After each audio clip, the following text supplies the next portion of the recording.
നമസ്കാരം. LCJ തേജസ് mark 1 ഈ വിമാനം വെറുമൊരു യുദ്ധവിമാനമല്ല. ഇത് ലോകത്തിന്, പ്രത്യേകിച്ച് നമ്മുടെ അയൽക്കാർക്ക്, ഭാരതം സ്വന്തം പ്രതിരോധ ആവശ്യങ്ങൾക്കായി ആരെയും ആശ്രയിക്കേണ്ടതില്ല എന്ന ശക്തമായ സന്ദേശമാണ് നൽകുന്നത്. മേക്ക് ഇൻ ഇന്ത്യ പദ്ധതിയുടെയും ആത്മനിർഭർ ഭാരത് വിഷന്റെയും ഏറ്റവും വലിയ വിജയഗാഥകളിലൊന്നാണിത്. ഇന്ത്യൻ പ്രതിരോധ മേഖലയിൽ ചരിത്രം കുറിച്ച് light combat aircraft LCA Tejas mark 1 യുദ്ധവിമാനം അതിൻ്റെ കന്നിൽ പറക്കൽ വിജയകരമായി പൂർത്തിയാക്കി. ഭാരതത്തിൻ്റെ തദ്ദേശീയ പ്രതിരോധ സാങ്കേതിക വിദ്യയുടെ അതിശയിപ്പിക്കുന്ന മുന്നേറ്റം വീണ്ടും ലോകത്തിന് മുന്നിൽ തെളിയിച്ചിരിക്കുന്നു.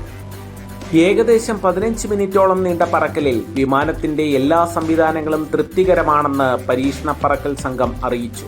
ഈ വിജയം ഇന്ത്യൻ വ്യോമസേനയുടെ ഭാവിക്ക് വലിയ മുതൽക്കൂട്ടാണ്. തേജസിന്റെ ഏറ്റവും പുതിയതും മെച്ചപ്പെടുത്തിയതുമായ പതിപ്പാണ് മാർക്ക് 1. നിലവിലെ MK1 മോഡലിനെ അപേക്ഷിച്ച് ഏകദേശം 43 പ്രധാനപ്പെട്ട മാറ്റങ്ങളും നവീകരണങ്ങളും ഇതിൽ ഉൾപ്പെടുത്തിയിട്ടുണ്ട്. അത്യാധുനിക AES റഡാർ സംവിധാനം ശത്രുവിന്റെ നീക്കങ്ങൾ കൃത്യമായി തിരിച്ചറിയാനും ഒന്നിലധികം ലക്ഷ്യങ്ങളിൽ ഒരേ സമയം ശ്രദ്ധ കേന്ദ്രീകരിക്കാനും കഴിയും.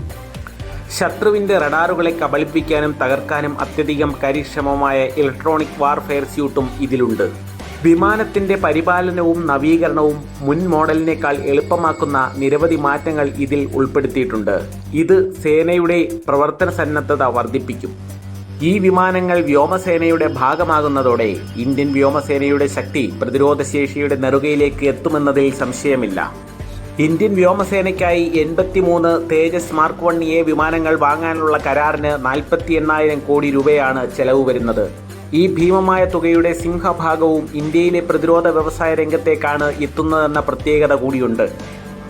ഈ പദ്ധതിയിലൂടെ HAL കൂടാതെ ഇന്ത്യയിലെ 500-ലധികം ചെറുകിട ഇടത്തരം വ്യവസായ സ്ഥാപനങ്ങൾക്ക് നിരവധി തൊഴിലവസരങ്ങളാണ് ലഭിക്കുന്നത്. പാകിസ്ഥാൻ ചൈനയുടെ JF-17 വിമാനങ്ങളെയാണ് പ്രധാനമായും ആശ്രയിക്കുന്നത്. ഈ സാഹചര്യത്തിൽ അതിനേക്കാൾ സാങ്കേതിക മികവുള്ള ഒരു തദ്ദേശീയ വിമാനം ഇന്ത്യയുടെ ആയുധപ്പുരയിൽ എത്തുന്നത് പ്രതിരോധ സന്തുലനം നിലനിർത്താൻ നിർണായകമാണ്. തേജസ് MK1 കൂടുതൽ ആയുധങ്ങൾ വഹിക്കാനുള്ള ശേഷിയും അത്യാധുനിക എയർ ടു എയർ മിസൈലുകൾ ഉപയോഗിക്കാനുള്ള കഴിവും അതിർത്തിയിലെ ഏതു വെല്ലുവിളിയെയും നേരിടാൻ നമ്മുടെ വ്യോമസേനയെ സജ്ജമാക്കും.